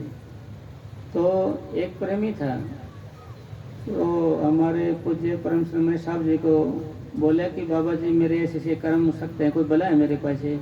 बोले भाई तू ऐसे रात को घूम फिर कर सिमरन करेगा, अगर अंदर से तेरी बला निकल जाएगी अंदर से। बोल बोल के करना, अकेला हो जाए, पड़ोसियों को नहीं सुनाना है भाई, अपने तक ही रखना है। क्योंकि हम कुछ दिखावा के भी चक्कर में रहते हैं, ज़्यादातर आदमी दिखावा सर रहते हैं। दिखावा सो भाई मैं लोग के में कि भजन कर रहे हैं, बैठ देखे भाई हम लगे हुए भक्ति में, सही बड़ा भजन ही क्या बड़ा ऐसे वैसे, मतलब दिखावा नहीं। भक्ति का दिखावा करना नकली फूलों का प्रदर्शन करना है, दिखावा नहीं करना हमें। बिल्कुल चुपचाप रहो, अपना आराम से एकांत में शांत में रहो। पता है वैसे तो आपका यानी उपदेश से उदाहरण बेहतर है, उपदेश से तो आपको ऐसे ही पता चल जाएगा आपको ऑटोमेटिक ही भाई कुछ है। क्योंकि घी होता है जो तो अंधेरे में दिख जाता है, घी को पानी में डालो तो नीचे ठहरता नहीं, फिर ऊपर आ जाता है। यानी भजन है ना ये भक्ति। भक्ति करो पताल में प्रगट होए आकाश, कहे कबीर 3 लोक में छुपे नहीं हरि का दास। यानी ये छुप नहीं सकती साहब, प्रेम छुपाए ना छुपे, जा घट प्रगट होए, मुख कुछ बोले नहीं, आंखें देते रोए। मतलब ये छुपाने से छुपेगा नहीं, ये प्रेम है जो हमारा। कह रहे आपको कोई प्रेम चीज़ क्या नाम है, प्रेम किसको कहते हैं? तो गुरु ग्रंथ साहिब जी में लिखा हुआ है ये बात वाणी के अंदर कि प्रेम पदार्थ नाम है भाई, माया मोह विनाश। यानी प्रेम पदार्थ नाम मन सिमरण ही प्रेम का है, जिसके जपने से मोह माया खत्म हो जाती है। अगर जो मोह माया नहीं खत्म होती तो कैसा भजन भाई, ये मोह माया खत्म नहीं होती, ये तो कैसा भजन? क्योंकि हर एक आदमी मोह माया के चक्कर में उलझा रहता है, उसको हटाने के लिए तो भजन था ये। एक लेडीज थी, छोटा सा बच्चा था, वो कुत्ती का ऐसे ले रही है, ऐसे कपड़े ढक रही है, ऐसे मुंह मुंह भी दिखा रहे कपड़े, नूरे सवारी हूँ उसको, नूर किसको सवारी है? कुत्ती का बच्चा है। अरे माँ गेरिश ने किस ले नूर, मेरे बिना सोएगा नहीं है। बता, छोटी छोटी बातों का मन मुंह में रखे रखते हैं। कोई किसी का शौक करे पाले बैठे, मन है ना, मन ने क्या किया है, सब आदमियों को, छोटा बड़ा, लंगड़ा लोला, बाका बावला, खरा खोटा, सबको अपने हिसाब से सेट किया हुआ है। किसी न किसी चीज़ में उसको जाया हुआ है, उसके बिना वो रह नहीं सकता। उसके बिना कोई कोई ऐसी आदत डाली हुई, इसको मर जाएगा मगर वो आदत नहीं छोड़ेगा, वो आदत नहीं छोड़ेगा। और आदतों के हम गुलाम हैं, आदतों के हम गुलाम हैं। जिस चीज़ की हमें आदत पड़ जाती है उसको हम छोड़ते नहीं। तो हम आश्रम या साथ संगत या फिर डेरे में आते हैं तो हमारे को खाली वहाँ एक आदत सी सिखाई जाती है, दीनता नम्रता की। भाई थोड़ा दीनता धारण कर, भाई दीन बन, थोड़ा सा दीन बन, भाई थोड़ा सा नीवा बन। और जो ये सेवा है गुरु घर की, इसको अगर नामों को दोहराते रहो, आप साथ साथ में सेवा करते रहो, तो आपके अंदर ऐसा गुण पैदा हो जाएगा कि जैसे आप सबके नौकर हो। आप सबके नौकर हो, आप सबके नौकरे हो गए तो टेंशन कैसी रहेगी? फिर लड़ाई झगड़े की, ईर्ष्या की, वैर विरोध की रहेगी नहीं आपको टेंशन किस चीज़ की भी। भाई मैं तो सबका नौकर हूँ। कब नाम को दोहराते हुए सेवा के साथ नाम को दोहराता रहेगा, जब ऐसा गुण पैदा होता है उसको। वैसे नहीं होगा, जब नाम को दोहराता रहेगा, ऐसे दोहराता रहेगा और साथ साथ में सेवा करता रहेगा, ऐसा गुण पैदा हो जाएगा। अगर सेवा कर रहे हो आप, दुनिया को दोहराओगे, फिर आपके अंदर गुण पैदा नहीं होगा वैसा। तो इसका मतलब निचोड़ क्या हुआ कि भाई गुरु घर की जो सेवा है ये साबन है, इससे अंतःकरण शुद्ध होता है। अंतःकरण के 4 हिस्से होते हैं, मन, चित्त, बुद्धि और अहंकार। तो ऐसा करने से भाई ऐसा हो, फिर तो भजन, फिर ऐसा करने से क्या होगा? आपका दीनता से आपका हृदय ठंडा होने लगेगा। ठंडा रहेगा तब दीनता आएगी आपके अंदर। भाई जब तो दीनता आएगी, वैसे थोड़ी आएगी जी। फिर लोग कहते हैं भाई दीनता नम्रता तो भाई हमारे में थोड़ी आएगी, ये तो संत महात्मा में आएगी, ऐसे आएगी। अरे भाई संत महात्मा आप भी तो हो, आपको भी बाबा ने नाम दिए हुए हैं, आप भी संत महात्मा हो। फिर आप कैसे है? महात्मा किसी आदमी का नाम नहीं है। महात्मा महान है आत्मा जिसकी। महान आत्मा किसकी बनेगी? जो मेडिटेशन करेगा, भजन करेगा, सेवा सेवन करेगा, कोई चढ़ाई करेगा, उसको ही तो महात्मा कहेंगे। आत्मा का नाम है कि इंसान का। फिर कहेंगे पुण्य आत्मा है भाई, तो पुण्य आत्मा है जिसकी। पाप आत्मा है भाई, पाप आत्मा है कि बुरे पापों की वजह से पाप आत्मा हो गई हो। मतलब निचोड़ सार क्या है कि सारा मेडिटेशन पे आएगी बात है। तो कबीर साहब जी ने फिर समझाया अपने को, ये भाई तुम मेरे पीछे क्यों पड़ रहे हो, क्यों कबीर कबीर कर रहे हो? भाई कबीर तो तुम भी बन सकते हो। भाई तुम मेरे पीछे क्यों पड़े हो? कबीर कबीर तुम भी बन सकते हो। कबीर कबीर तुम क्या करो, समझो गुरमत ज्ञान, अपना आपा जो लखे सोई कबीर सुजान। फिर दोबारा फिर कहा है, कबीर कबीर तुम क्या करो, छोड़ो जग की आस, काम करो जो तजे सोई कबीर दास। भाई आप भी कबीर दास बन सकते हो, सारा कुछ बन सकते हो। ये तो सिर्फ चढ़ाई करोगे ना, आप अभ्यास करोगे। चढ़ाई मतलब ये चढ़ाई वाली बीमारी है ना साहब, ये आपने रोज नित्य नियम धारण करने हैं। चढ़ाई वाली रोज नित्य नियम करनी है। कैसे करनी है कि रोज चिंता करनी है कि मेरा शरीर सुन हो क्यों रहा है, कि मेरे को इतने साल हो गए नाम लिए को, मेरा शरीर सुन क्यों नहीं हो रहा, कारण वजह क्या है, सिस्टम क्या है, ये हो क्यों नहीं रहा मेरा, ये चढ़ाई क्यों नहीं हो रही मेरी, मैं वजन सही क्यों नहीं कर रहा हूँ। भाई मैं ऐसे तो ऐसे मरे जाऊँगा, फिर ऐसे तो फिर ना तो मुझे कुछ नजर आएगा, ना साधना होगा, ना प्रकाश होगा, ना हमें गुरु के दर्शन होंगे, ना कभी हम उसको मिल सकते हैं। भाई उससे मिलेंगे तभी तो हाल पूछेंगे। छोटी सी दुनिया बनाने वाले कभी तो मिले हुए पूछेंगे हाल। भाई कभी तो पूछेंगे, उसे मिलेगा तभी तो पूछेंगे ना जी। वैसे फिर वो तो कह रहे जी मैं तैयार बैठा हूँ, कोई मेरे पास आए तो मैं तो सुनाऊंगा जी। वो तो कह रहा कि जी आप फारसी में हो, फारसी की मातृभाषा जो होगी उसी में बताऊंगा उसको। अंग्रेजी वाले हैं जो मत उसी में, हरियाणा वाले की मत जो भी है जिसी भाषा में बोलेगा उसी में जवाब दूंगा। अंदर वाला सतगुरु ऐसा है कि वो सारी बोली जानता है, वो अपनी मातृभाषा में जवाब देगा वैसी में। तो जी मैं तो तैयार हूँ जी, कोई आएगा जब की बात है ना जी। भाई इसी तरीके से फिर आपका सारा का जैसे कर्म भी हो गए, सारी दीनता नम्रता भी आज सारा कुछ आ गया मान ले, क्योंकि संत दीनता नम्रता की तो हद कर देते, हद दीनता नम्रता की संत हद कर देते हैं। कैसे, एक ऊपर चवारे में कोई आदमी रहता था, नीचे अपना प्रेमी रहता था। वो क्या करता है भगत जी, कचरा कर सफाई सफाई करे, कचरा साग कटिंग कुटिंग सब करे, कचरा उसके आगे घेर दे। वो करता कहीं नहीं, लगातार करता रहे। फिर वो उसने कोई शिकायत नहीं करी, बेचारे कोई भी शिकायत नहीं करी। तो जी भाई मेरे कचरे से कबाड़ से आपको कोई हर्ज तो नहीं है जी? नहीं जी मैंने कोई हर्ज नहीं है, मैंने झाड़ू एक बर्तन ले आया हूँ, मैं उसमें डाल के उसको मैं बाहर गिर दिया, तो मैंने नो टेंशन नो मेंशन, मुझे कोई रगड़ा नहीं है, कोई शिकायत नहीं है जी। भाई मैंने तो एक बर्तन ले आया हूँ, मैं तो एक झाड़ू ले आया हूँ जी, मैंने तो कोई टेंशन नहीं है। मतलब दीनता नम्रता की हद ही होगी साहब ये, तो हद ही तो होगी एक तरह से कि भाई वो तो कचरा गिर दिया उठा रहे हैं, वो कचरा गिर दे उठाए, कोई शिकायत नहीं। और हम बिना वजह ही टेंशन रखते हैं, बिना वजह से बिना कारण के। वैसे ही भाई अपनी गुरबानी क्या कहती है, भाई कुछ देख ले तो अनदेखा, सुन ले अनसुना। भाई मैं तो कुछ सुना ही नहीं, सुन ले भी देख ले भी, तो ऐसे करना है अपने को, जब भी तो आपने रास्ता आगे बढ़ेगा। अगर आप इधर उधर की बातों में उलझे ही रहोगे, आप इधर उलझ जाओगे रहोगे, इधर उधर की बात उलझे रहोगे, फिर छोड़ जाओगे कब आप। भाई आप जहाँ से उलझो वहीं से आप सुलझो, जहाँ पर आपसे फंसे हुए हैं ना, उलझे हुए, वहीं से आपने सुलझना पड़ेगा। कोई किसी से खटपट होगी उसी से बोल बतला के साफ कर ले बात, भाई खत्म करो। ना करेंगे तो उसका ख्याल बना रहेगा जी। आप भजन बैठोगे और कोई रुकावट नहीं, जब भजन बैठोगे जब भी आगे खड़े हो जाए वो ख्याल। मतलब हमने अपने आप को अपने आप को खुद ही संभालना पड़ेगा। हम सोचे गुरु करेगा जी, अरे कोई समस्या छोटी मोटी है तो खुद भी तो करे, खुद भी जा, तो घबराता क्यों है।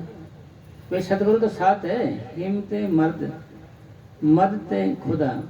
कोई हिम्मत आदमी करेगा तो मदद मालिक करेगा उसकी, क्यों नहीं करेगा, करेगा जी। आप अगर फिर आप प्रश्न होया कि आपने कोई बात पूछनी है सतगुरु से, आप शाम को रात को आंख बंद कर पूछो सतगुरु से कि बाबा जी ऐसी ऐसी बात होगी, मैं क्या करूं, ये प्रश्न है मेरा। तो सतगुरु आपको सपने में या कोई तसली में आपका जरूर दर्शन देगा, आपको बोलेगा ठीक है वैसा कर ले। वो कह रहे जी मेरे तो कोई पूछेगा ही नहीं, मैं करूँ क्या। भाई सतगुरु दीनता नम्रता में डाल रहे, बिना कुछ कहे वो कुछ बोलते हैं, चुप बैठे नहीं। अगर आप प्रश्न करोगे बातचीत करोगे तो आपको जरूर बोलेगा जी, बताएगा जी, समझाएगा बुझाएगा जी, आपको पर्चा देगा जरूर। कब, जब आप उसको बोलोगे। आप एक बारी बोल देते हो चाहे 2 बार बोल देते हो। भाई एक बारी बोल दिया, 2 बार बोल दिया, 3 बार बोल दिया, ना सुने तो आप उसका जिक्र नहीं करते। ऐसा नहीं करना। पानी खोदने वाले, कुआं खोदने वाले, बोर लगाने वाले जब तक खोदते रहते हैं जब तक पानी ना आ जाए, जब तक पानी ना आ जाए जब तक खोदते रहेंगे उसको। इसी तरीके से हम प्रेमी आदमी हैं, नाम ले हुए अपने को, हम भी जब तक अभ्यास करते रहें जब तक सतगुरु अंदर प्रकट ना हो जाए। प्रकट होने के बाद फिर काम पूर्ण है। जब तक प्रकट ना हो जाए जब तक आप भजन में लगे रहिए। अरे ये मत समझना कि भाई ये करना काम है, इससे आसान काम क्या होगा? राम तो चौकड़ी मार के बैठना तो है, और नामों को दोहराना है। आप नामों को नहीं दोहरा के दिए, दुनिया को दोहराएगा। इसको आदत है भाई, इसको सिमरण के करने की आदत है ऑलरेडी पहले से ही। सिमरन मन की प्रीत है, ये मन भी तुझ माही। ये मन भी तो आपके अंदर है जो नाम को दोहराने वाला है, दुनिया को दोहराता है। ये आप फिर हमारा सिमरण क्या है? उल्टा है। हम थोड़े से बेले होते एक दूसरे जिक्र करने लग जाएंगे, एक दूसरे की कमी देख के जी उसको नीचा दिखाने लग जाएंगे जी, और सारी उम्र इसी में गुजार देंगे जी, है ना जी। और कहते रहेंगे आप देखना सीधा हो जाएगा ना, पता चले ना, ऐसे बोलता रहेगा मन। अरे मगर वो सीधा क्या, सीधा तक हो रहे हैं, हमारे अंदर उसका ख्याल आ गया है भैया, हमारे अंदर उसका ख्याल आएगा, सीधे तो हम हो रहे हैं, वो थोड़ी हो रहे हैं। तो इसका मतलब क्या है जी? इसका मतलब ये है कि भाई हमने दूसरे आदमी के देखने तो गुण देखने, अरे अवगुण नहीं देखने। और अगर हम अवगुण देख लेंगे तो आपको फिर एक आदत लग जाएगी, बीमारी सी लग जाएगी। फिर आपको भाई भाई करड़ा काम है, ये हो नहीं सकता ये भाई, करड़ा काम तो जरूर है, मान लेके जाओ, पर ऐसा संभव नहीं है कि आदमी ना करे इस चीज को। आदमी तो करेगा इसको, कीड़े मकोड़े करेंगे, घास फूस करेगी, पशु पक्षी करेंगे, या पानी के जीव करेंगे, या शेर वगैरह करेंगे। करेगा कौन? आदमी तो करेगा इसको, आदमी की ड्यूटी है। फिर आप किसके लिए कर रहे हो ये? आप इसको अपने लिए ही कर रहे हो, आप अपनी आत्मा के लिए कर रहे हो ये। अगर आपने ऐसा नहीं किया तो फिर मुश्किल हो जाएगी, फिर जन्म लेना पड़ेगा, फिर भजन करना पड़ेगा। फिर भी नहीं किया तो फिर आप जन्म लेना पड़ेगा, फिर भजन करना पड़ेगा। फिर उससे नहीं थोड़ी आराम से वैसे हो गया, फिर तकलीफ उठानी पड़ती है ना जी। जिसको लगे है, जिसको जानता है उसको तो पता है। एक कांटेदार झाड़ी को मुंह के रास्ते से खींचा जाए, इतना दर्द होता है, एक बारी मौत होती है जब आदमी की। अरे ऐसे अब मौत मरते आए हैं इसमें। तो इसलिए कबीर साहब जी ने साहब ये बोले भाई, सिमरण मार्ग सहज का सतगुरु दिया बताए, श्वास श्वास सिमरण करो एक दिन गुरु मिल जाए। कितना आसान बोले हैं, पूरा सतगुरु मिले पूरी हुए जुगत, हंसते खेलते खांदियाँ होए मुक्त। मतलब अपने को पूरा सतगुरु मिला। इसका मतलब क्या है कि भाई हम एक कदम भी चलते हैं तो अपने गुरु की ओर ही जा रहे हैं, अपने घर की ओर जा रहे हैं। क्यों? रास्ता ठीक है ना। पूरा सतगुरु मिले पूरे हुए जुगत, हंसते खेलते खांदिया होए मुक्त। फिर आप मुक्त हो जाएंगे इस तरीके से। भाई सीधा रास्ता तो है, ये भी एक आदत है, ये भी एक आदत है सिमरण करने की भी। अरे और नींदा चोले की भी आदत है, एक दूसरे को कटाक्ष करने की आदत है। मन चुप नहीं रहता, देखो बोलेगा तो दूसरे के बारे में बोलेगा। हमारा जो मन है पराई बोली बोलता है, पराई का मतलब दूसरे के बारे में जिक्र करता रहेगा, सतगुरु का नहीं करेगा, सिमरण का नहीं करेगा, नामों को नहीं दोहराएगा। यानी इस बात पर ये आएगा नहीं।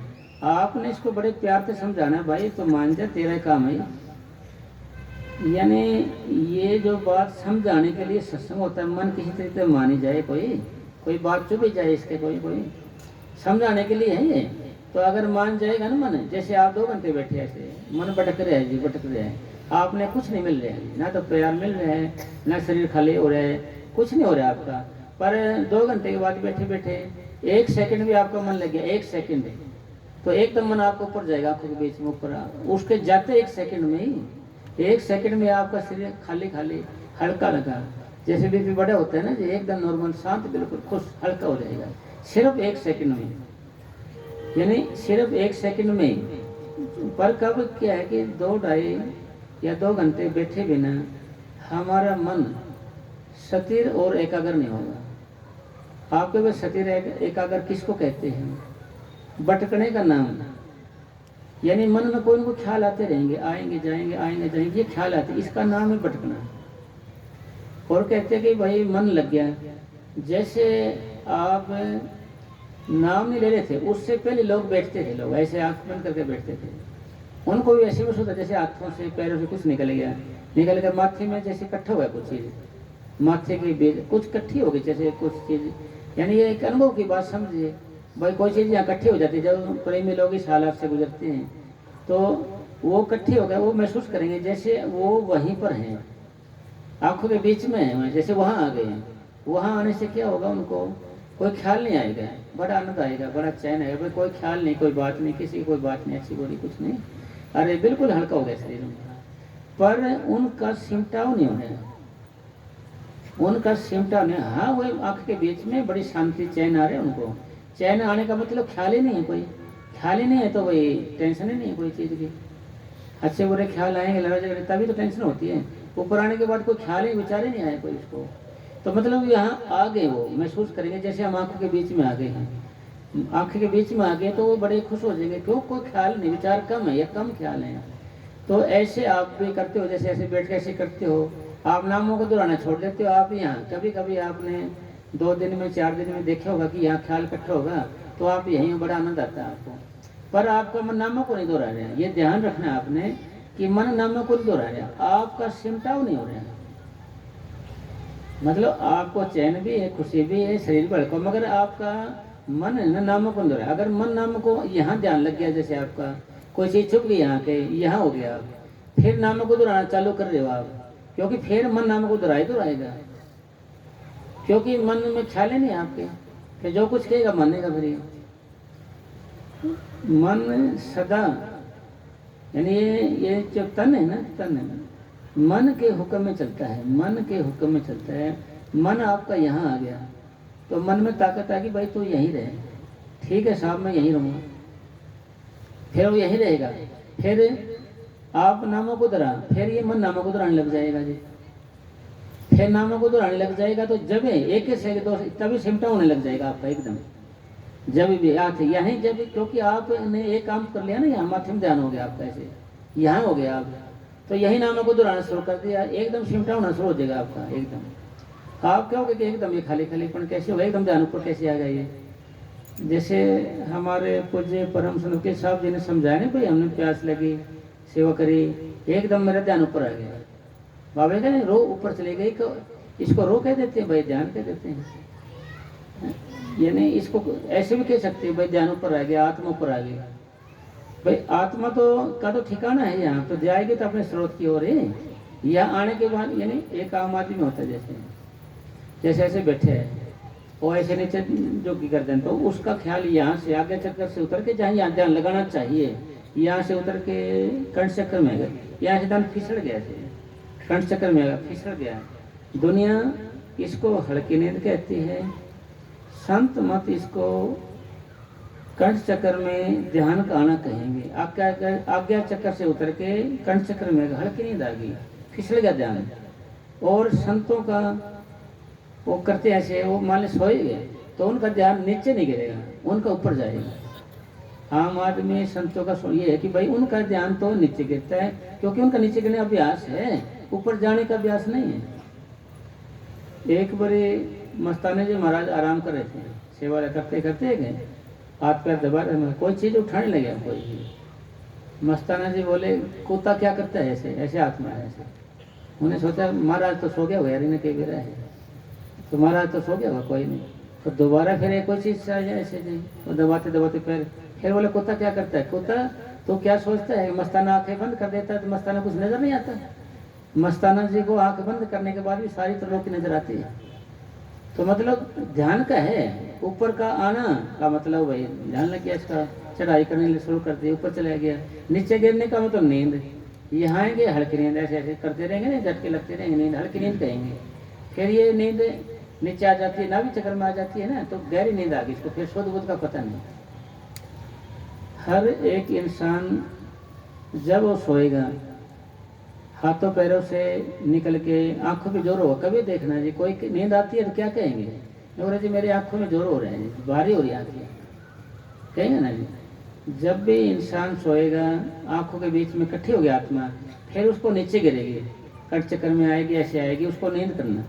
यानी जागना भी एक तरह का भजन है, जागते रहना भी एक तरह का भजन है। जागते रहने से ये आत्मा हमारे ये मेडिटेशन करते हैं, जिस जो काम मेडिटेशन करता है वो ये जागना कर रहे हैं, हमारा आंखों बीच में आ रहे हैं। हम कभी भी देखोगे आंखों के बीच में आ जाती हो आप, जागते जागते रहो जैसे, तो यहाँ आ जाती हो आप, यहाँ से ऊपर जाना अपने को। जागना भी एक तरह का भजन है, जागना भी, क्योंकि इससे आत्मा हमारी आंखों में इकट्ठी होती रहती है, ऊपर जाती रहती है ना, तो फिर यहाँ से हमें ऊपर ले जाना है।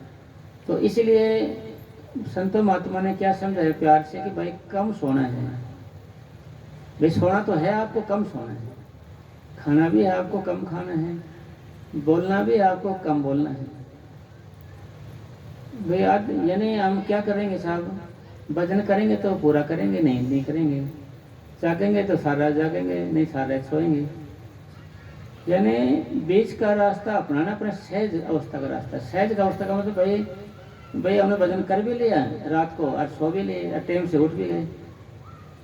भाई फिर अगले दिन का रूटीन बिगड़ जाएगा, नहीं तो फिर भाई इस तरीके को चलना अपने को। भाई दिन के काम भी हो गए, रात को आराम भी हो गया और टाइम से उठ के भजन भी कर लिया। तो इस तरीके सहज अवस्था में चल रहे हैं। और टाइम टेबल हम आपका कहाँ होगा, आपके घर पे होगा, आप जहाँ पर ज़्यादा वक्त रहते हो।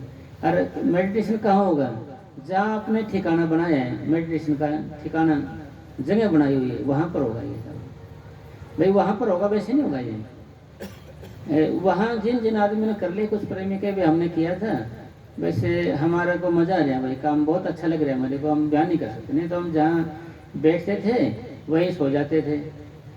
भाई जहाँ बैठ गए भजन में, यानी बिस्तर है जो हमारा, जहाँ सोते थे वहीं बैठ जाते थे, वहीं सो जाते थे।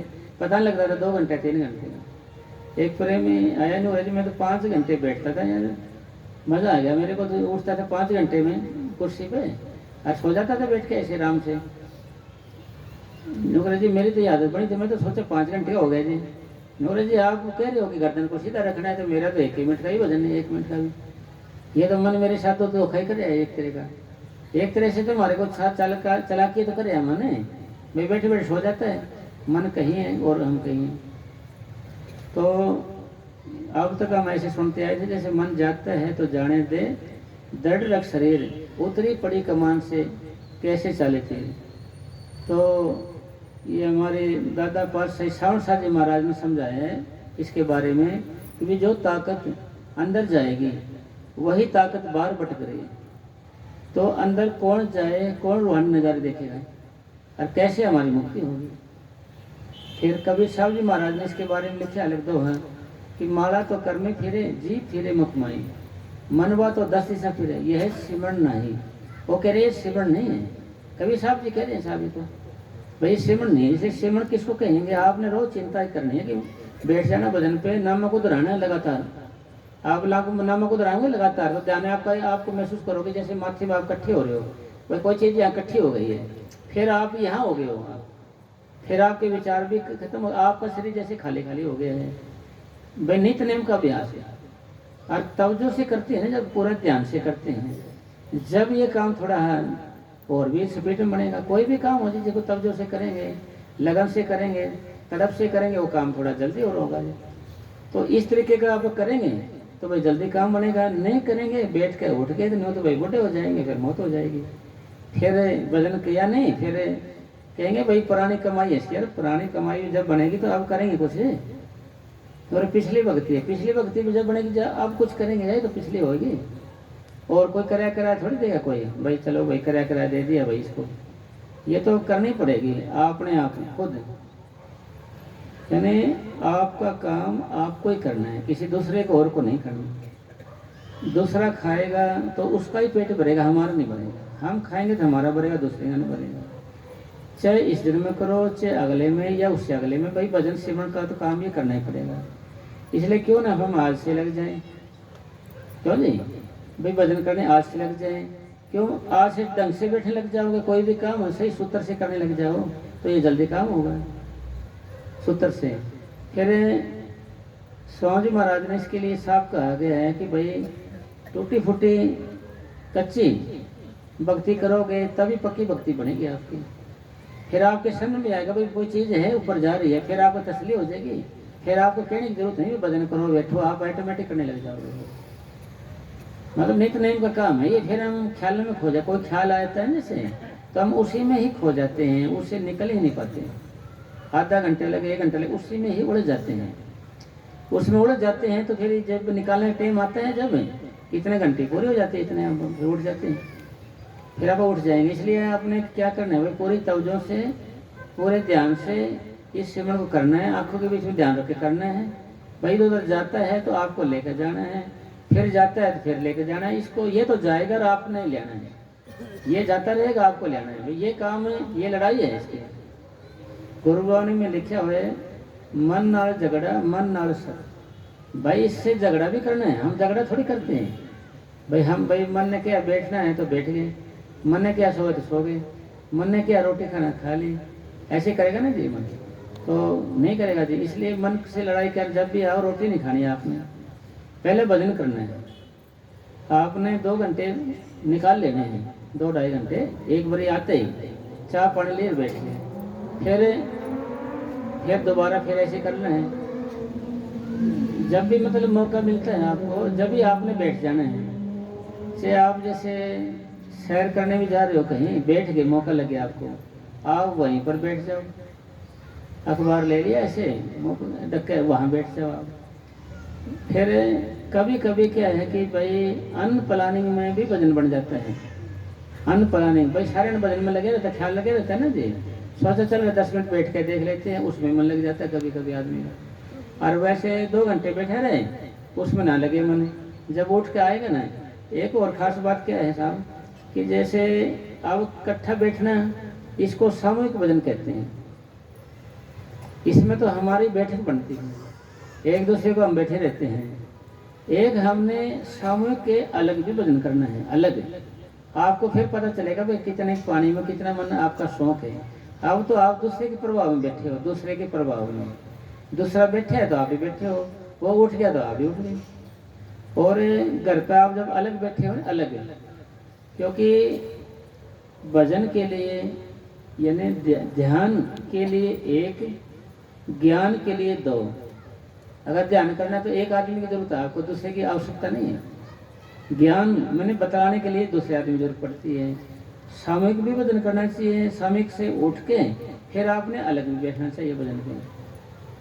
फिर सामूहिक भजन में तो भाई कोई खांस रहा होता है, कोई सो जाता है बेचारा, कोई कुछ कर रहा है, कोई कुछ कर रहा है, ऐसे होता है ना जी। उठ के चले जाता है, ध्यान खींचा रहता है इधर, और हम खुश हो जाते हैं भाई इनके साथ बैठ गए, मगर ध्यान तो इधर है। अलग बैठते हैं जब कोई शोर नहीं, शराबा नहीं, किसी की बात नहीं, जितनी, फिर आप अकेले होते हो। फिर आपको पता चलेगा भाई मेरी बैठक कितने हैं, कितना मेरा शरीर सुन होता है। और तरक्की आपकी, भाई तरक्की आपकी इन बुर्जों के सुन होने पर निर्भर करेगी। बुर्ज है ना ये हमारे हाथों के पैरों की, इससे 3 हिस्से इसके हो गए, 3 इसके 6 12 हो गए। इनसे इतने ही यहाँ से निकल गई आत्मा, ये दोनों कितने निकल गए, हाथों कितने निकल गई। जितने जितने आप आत्मा सिमटती जाएगी उतनी आपकी तरक्की होती जाएगी, उतनी आपकी तरक्की होती जाएगी। अगर सिमटाव नहीं हो रहा आपका, वैसे बैठे उठ गए, आपकी तरक्की कुछ नहीं फिर, क्योंकि फिर तरक्की क्या हुई, आपका सुने नहीं हुआ कुछ, क्योंकि ऊपर बैठे सदगुरु, वहाँ तक तो हम जा नहीं पाए। सिमटाव का मतलब ये है कि भाई सिमटाव होने से हम ऊपर जाते हैं, सिमटाव होने से ऊपर जाते हैं और सतगुरु से मिलने का कारण बनते हैं। सतगुरु के मिलने के कारण से हमारी आत्मा का कल्याण होता है, हमारी आत्मा का। अगर सिमटाव नहीं होया तो हम ऊपर नहीं आए सतगुरु के पास, सतगुरु के पास नहीं आए तो सतगुरु अंदर किसको लेके जाए, किसको लेके नहीं जाए तो आत्मा कल्याण हुआ नहीं। यानी शरीर का सुन होना। और कुछ प्रेमी कहते हैं कि मेरा तो एक पैर होता है, एक हाथ होता है, ऐसा ही बोलते हैं प्रेमी। भाई ये अभ्यास है, ये अभ्यास है, पूर्णता नहीं है। इसको अभ्यास कहीं पूर्णता नहीं, जब पूर्ण अभ्यास हो जाएगा आपका, ऐसे बैठोगे तो पूरा, यानी ये बुर्ज है दोनों, ये और ये बराबर का सिमटा होगा, हाथों का पैरों पूरा। आपने किसी बुढ़े को मरते हुए देखा होगा आपने, सीधा ले पैर हिलेंगे उसके, ऐसे ऐसे पैर हिलते रहेंगे, ऐसे कभी देख लेना आप, हाथ हिलते रहेंगे, उसको हाथ हिलेंगे, पैर हिलेंगे बराबर से। यानी पहले पैर हिलते जाएंगे, हिलते, फिर वो जो चेतन शक्ति ऊपर के चक्करों में आएगी तो पैर हिलना बंद कर देंगे, कभी देखना है उसके पैर हिलना बंद कर देंगे, उसको हिलेंगे नहीं उसके। फिर हाथ हिलेंगे, मान लो उसको है तो ये भी अंदर यहाँ चले जाएंगे, यहाँ तक आ जाएंगे, ये भी बंद हो जाएंगे हाथ हिलने। फिर नाभि चक्कर में आएगा, कुछ नहीं पता चलेगा। जब हृदय चक्कर में आएगा, कभी देखना लंबे लंबे सांस आने लग जाएंगे, उसको बूढ़ा जो कोई देखे होगा भाई इसका क्या हुआ, डरने लग जाएंगे, आपको क्या हो गया इसका, तो भाई लंबे लंबे सांस ले रहा है, क्या करें इसका, भाई चक्कर है कि यहाँ पर। इस पर आने के बाद ऐसी हालत आती है आदमी। इसलिए प्रेम में कह रहे थे कुछ, भाई जी आप ऐसे बताते हो, वास्तव में सच्ची बात है, मेरे साथ भी ऐसे होता था। आज मैं डरा नहीं, इससे डरा नहीं तो मेरा ध्यान ऊपर आ गया। फिर तो फिर यानी पहली बार होगा ऐसा ये सांस लंबे खींचना है। दूसरी बार अभ्यास करो, दूसरी बार नहीं होगा ये, दूसरी बार, पहली बार जरूर होगा। जैसे मरते हुए देखे बात लंबे लंबे सांस आएंगे उसको, जैसे भाई डर जाता दूसरा, फिर इस चक्कर से आत्मा ऊपर आएगी कंठ चक्कर में, यहाँ खिंचाव से हो जाएगा, जैसे कि भाई गर्दन खींच लेगी, हिंद पकड़ लिया, आपने डरना नहीं है भाई, ये तो आत्मा के सिमटाओं की निशानियाँ हैं।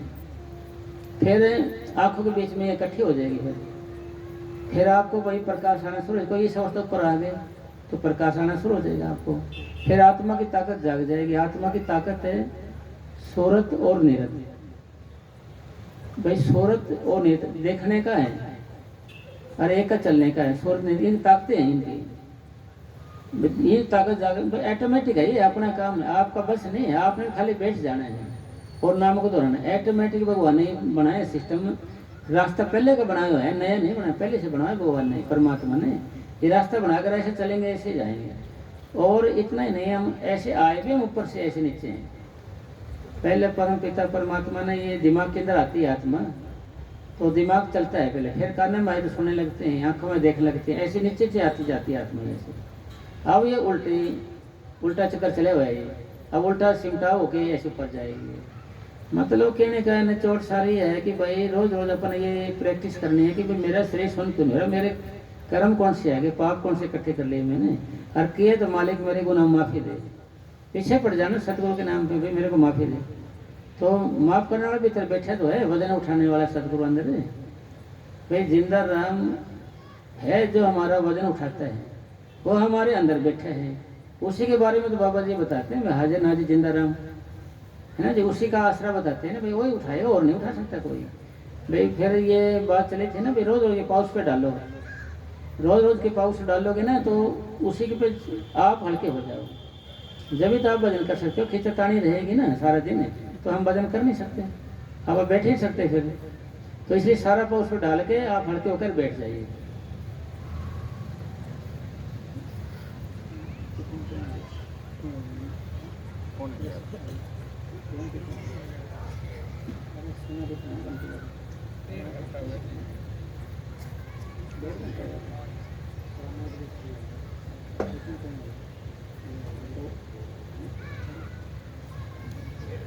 अगर उसे भजन सिमरन में लगाया गया है तो उसका उचित उपयोग हुआ है, वरना वह व्यर्थ बर्बाद हुआ है। अगर भजन सिमरन किया है हमने तो समय का सदुपयोग हो, नहीं समय वैसे गया। लाख वर्ष का जीवना लेखे धरने कोई, जीना थोड़ा भला जिसमें भजन बनगी हुई। यानी जिंदगी वही सफल है जिसमें भजन किया गया हो। भाई लाख वर्ष का जीवना वो किस काम का है? भाई लाख वर्ष का जीवना किस काम का है? किसी काम का नहीं। लाख वर्ष का जीवना लेखे धरने कोई, जीना थोड़ा भला जिसमें भजन बनती हो, भक्ति हो। इसलिए सही ढंग से हम भजन सेवन करने लग जाएंगे, बैठने लग जाएंगे। कोई कारण को नहीं ऐसे कि भाई आपको कोई रोकेगा। भाई आप बिजली का हाथ लगाओगे तो करंट मारेगा, कोई कारण नहीं कि आपको करंट ना मारे। ठंडे पानी मार दोगे तो ठंडा हो गया, आपका अंगुली ठंडी होंगी आपकी, कोई कारण नहीं है ना। धूप में खड़े रहोगे तो आपको गर्मी लगेगी। इसी तरीके से मेडिटेशन ढंग से करोगे आप, आंखों भी ध्यान रखें, कोई कारण नहीं आपका सिमटा ना हो। ये पूरे तवज्जो से अपन ध्यान से करना है। और जुबान पे ये पकाना है अपने को, ये पकता नहीं है ज़्यादा। भी हम भूल जाते हैं, फिर भूल जाते हैं, फिर लगे रहो, फिर लगे रहो। पूरा चढ़ाना है इसको, मतलब अच्छे से। एक फकीर ने लिखा है, अगर हमें सिमरन से प्यार नहीं तो हमें सतगुरु के इश्क या प्रेम की अभी तक हवा तक नहीं लगी। हवा भी नहीं लगी अपने को। इसलिए सारा दिन आपने नाम जपते रहना है। सारा दिन आपने काम किया तो नाम जपने बैठ गए, या टहले कर लगे, कुर्सी बैठ कर लगे, लेट के कर लगे, खा पी लिया तो भाई लेट के करेंगे। तो इसलिए हमें इसको लगातार लगे रहना है, हटना नहीं है। हटेंगे तो भाई हमारे लोग से पता नहीं कब क्या हो जाए, कब सांस निकल जाए, कोई भरोसा है क्या? कोई पता थोड़ी है कब क्या हो जाए। बाबा जी क्या करते थे ना, कोई पछतावा रह जाता है फिर तो।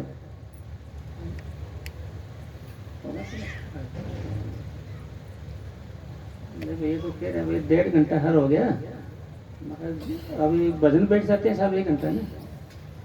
फिर क्योंकि प्रेमियों को थोड़ा सा उबासी वगैरह आने लगी, नींद सी आने लगी कि ज्ञान उतना ही ठीक है जितना निभा सके। क्यों जी, निभा सके। जो भरा हो ज्ञान तो छिड़केगा। अंग्रेजी में लिखा है ना भाई, excess of everything is bad. भाई किसी चीज़ की अधिकता बुरी है, ज़्यादा ज्ञान भी फिर बाहर आएगा तो किस काम का साथ होगा। चलो ठीक है जी, 1 घंटा पे बैठ जाते, घंटे पे। धन धन सदगुरु तेरा ही।